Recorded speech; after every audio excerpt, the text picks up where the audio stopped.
nosotros no aceptaremos la exclusión de nuestro pueblo de ese derecho.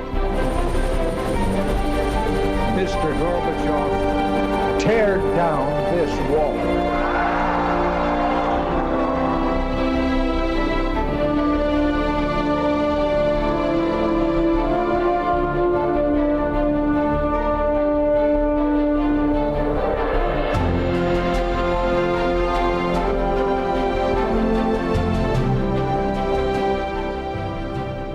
Muy buenas noches, señoras, caballeros, bienvenidos a Tiempos Modernos. La historia de la civilización occidental es inseparable de la historia de la Iglesia Católica y en el siglo XX hubo un acontecimiento crucial, decisivo en la historia de la Iglesia, el Concilio Vaticano II, que sigue hoy dando mucho que hablar. Vamos a ver qué fue. Un acontecimiento determinante del mundo contemporáneo fue el Concilio Vaticano II, 21º concilio ecuménico de la historia y que tuvo lugar entre 1962 y 1965. Lo abrió un papa, Juan XXIII, y lo cerró otro, Pablo VI. El Concilio Vaticano II pretendió ser una suerte de ayornamiento, es decir, una puesta al día de la Iglesia, lo cual debía afectar a todas las actividades eclesiásticas, tanto en el fondo como en la forma. Objetivo, entablar un diálogo con el mundo moderno, un mundo que se había construido precisamente sobre la base de la progresiva marginación de la Iglesia en particular y de la religión en general. Fue Juan XXIII quien lo convocó. El Papa estaba decidido a adaptar la Iglesia al espíritu de los tiempos sin perder la fe, y ciertamente después del concilio todo cambió. Los grandes cambios que el concilio introdujo se encuentran sobre todo en sus 9 decretos. Por ejemplo, en materia misionera se decidió que la Iglesia debía insertarse en todos los grupos humanos respetando sus condiciones sociales y culturales, es decir, adaptando el mensaje a su receptor.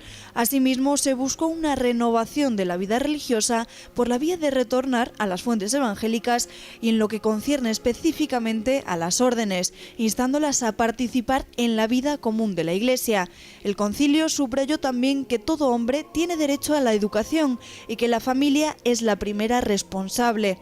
Prescribió que el apostolado debía orientarse decididamente hacia el ámbito seglar, es decir, el de los laicos, y rompió una barrera de larga tradición cuando, en nombre de la restauración de la unidad entre todos los cristianos, propuso un acercamiento a las iglesias protestantes, revalorizando la lectura directa de las Escrituras, revisando cuántos rasgos de la Iglesia católica parecieran demasiado autoritarios y abriéndose al uso de obras escritas por teólogos protestantes.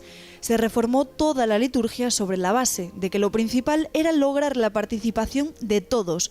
Por eso, el latín fue reemplazado como lengua litúrgica por las lenguas modernas. El Concilio Vaticano II resolvió que la verdad no se impone más que por la fuerza de la verdad, aceptando por tanto la libertad religiosa. Atribuyó a los medios de comunicación la misión moral de contribuir a la justicia y a la verdad, aunque sin encomienda expresa de carácter religioso. Y se opuso a toda discriminación racial religiosa, afirmando que la Iglesia mira con estima a las demás religiones porque contienen una parte de verdad. En otros términos, la Iglesia venía a renunciar expresamente al lugar institucionalmente hegemónico que desde muchos siglos atrás había ostentado en buena parte de Europa occidental. Bueno, y nadie mejor para hablar del Concilio Vaticano II que el director de Infovaticana, Gabriel Ariza. Muy buenas noches. Buenas noches, José Javier. Quizá hay que empezar por el principio y la pregunta más elemental, es decir, ¿hacía falta un concilio como el Vaticano II? Bueno, eso pensó Juan XXIII, que decían ahora con motivo de la beatificación del Papa Pablo VI que él, en un acto, que él nunca habría empezado el concilio, pero sin embargo que se lo encontró y lo llevó a término. Pues la verdad es que hay grandes luces en el concilio y también grandes sombras, sobre todo en su interpretación posterior y en su desarrollo, digamos, ¿no? De eso vamos a hablar. El momento histórico es realmente muy complejo, es decir, estamos en 1962, es decir, Guerra Fría, el mundo partido en dos, el mundo occidental en principio es el mundo cristiano contra el mundo que niega la fe, que es el mundo comunista, hay que ponerse en la época, y al mismo tiempo el mensaje de justicia social que abandera en principio el comunismo ha permeado parte del propio mensaje evangélico, mientras que la Iglesia, desde el punto de vista institucional, en Europa en particular, sigue atada al viejo lugar hegemónico que tenía desde antes de la Primera Guerra Mundial. Sí, y a la vez cada vez estaba perdiéndolo más, sobre todo políticamente, en la constitución de la Sociedad de Naciones y en las sociedades modernas. Y Juan XXIII lo que percibió, a la luz del desarrollo teológico que propugnaba una vuelta a las fuentes para acercarse también a las otras iglesias católicas, una especie de vuelta a las fuentes, y a la vez la actualización del mensaje evangélico para entenderse con el mundo, ¿no? Es la vieja disquisición entre si tiene que ser la Iglesia la que le marque el ritmo al mundo o tiene que ser la Iglesia la que sea dirigida y sea el mundo el que marque el ritmo de la Iglesia, ¿no? Es lo que tiene el espíritu del tiempo. Dentro de la Iglesia había una... De la Iglesia, digamos, regular. Los sacerdotes, sí, por supuesto hablamos de la Iglesia católica. Los sacerdotes, de las congregaciones, etcétera. Había una necesidad, había un clamor. Otras veces en la historia sí que pasó, es decir, era la propia gente de la Iglesia la que pedía un concilio. En Trento, por ejemplo, ¿no?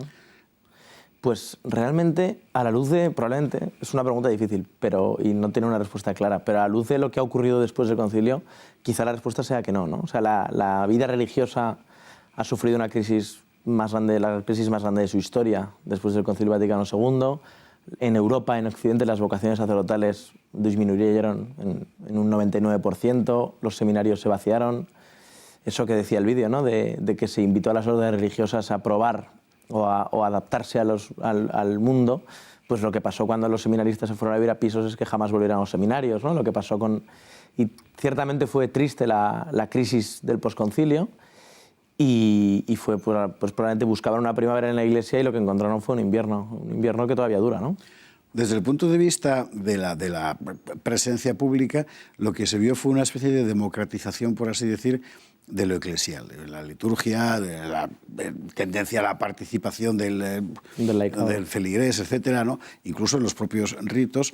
¿En qué medida todo esto, que puede entenderse, digamos, en abstracto, fue utilizado desde dentro por los sectores más, ¿cómo llamarlo?, radicales de la modernización eclesiástica para hacer su propia política, que no era la que el concilio quería? Bueno, lo que decías, en ese sentido, se hablaba de la descentralización de la Iglesia Católica, de la colegialidad, de la sinodalidad, pero al final, lamentablemente, una idea muy buena y muy positiva se sustituyó el poder del papado por el poder de las conferencias episcopales, que no existían hasta ese momento, ¿no? Las iglesias locales no fueron promovidas, sino que fueron casi subsumidas bajo iglesias nacionales, ¿no? Al final los obispos hoy en el mundo no tienen menos independencia y menos en su actuación y en su gobierno que la que tenían antes del concilio, porque las conferencias episcopales se constituyen en entes que las gobiernan, digamos, de manera nacional, en asimilación con las fronteras modernas. Respecto a la iniciativa del laicado y a la independencia y la madurez del laicado, tampoco se ha desarrollado especialmente. Se ha desarrollado en el ámbito sacramental, que es donde no debía probablemente desarrollarse, ¿no? Es decir, se ha desclericalizado los sacramentos y se ha clericalizado la presencia pública de la Iglesia en la vida apostólica, que es precisamente lo contrario de lo que pedía y de lo que era el espíritu del concilio. Por eso decía yo antes que es la interpretación errónea, ¿no? Es decir, en la reforma litúrgica, que es poco posterior al concilio, se hace una entrada efectivamente en masa del laicado en el ámbito litúrgico, en el ámbito sacramental, perdiendo esa solemnidad y esa sacramentalidad de los propios sacramentos, valga la redundancia, y sin embargo sigue habiendo un gran peso del clero en las instituciones eclesiales, en los ámbitos de apostolado laical, en los ámbitos educativos, etc. O sea, se ha hecho una interpretación al revés, ¿no?, de lo que se pedía. Esta interpretación al revés es muy interesante porque, por así decir, es manifestación de que cuando se hablaba de abrirse al espíritu del tiempo, realmente no se conocía bien el espíritu del tiempo, o no se sabía, porque da la impresión de que abres la ventana y entra justo lo que no quieres. Sí, decía Gómez Dávila que en vez de abrir los brazos, abrir las piernas al espíritu del mundo, ¿no? Una forma de decirlo, efectivamente. Una forma de decirlo. Sí, realmente es un poco lo que ocurrió, ¿no? Al final como decíamos, la vida religiosa sufrió enormemente y luego hubo una confusión doctrinal. Lo que hablábamos que está ocurriendo ahora mismo, ¿no? Hablábamos en el anterior programa sobre la Virgen de Fátima, sobre la crisis doctrinal. Realmente, hace 50 años ya los laicos, los católicos que habían leído las declaraciones de los papas de principios del siglo XX, de Gregorio XVI, finales del XIX, de León XIII, de San Pío X, sobre la libertad religiosa, sobre la configuración política de los estados, y habían leído declaraciones muy solemnes sobre que los estados debían configurarse de manera católica, que la Iglesia nunca podía aceptar la libertad religiosa, etc., se vieron con que de repente, a través de la Dignitatis Humanae, la libertad religiosa era una máxima que la Iglesia debía defender. Entonces, si estaba bien antes, ¿por qué no está bien ahora? Si no estaba bien antes, ¿está bien ahora? Es decir, la confusión que se generó fue importante, ¿no?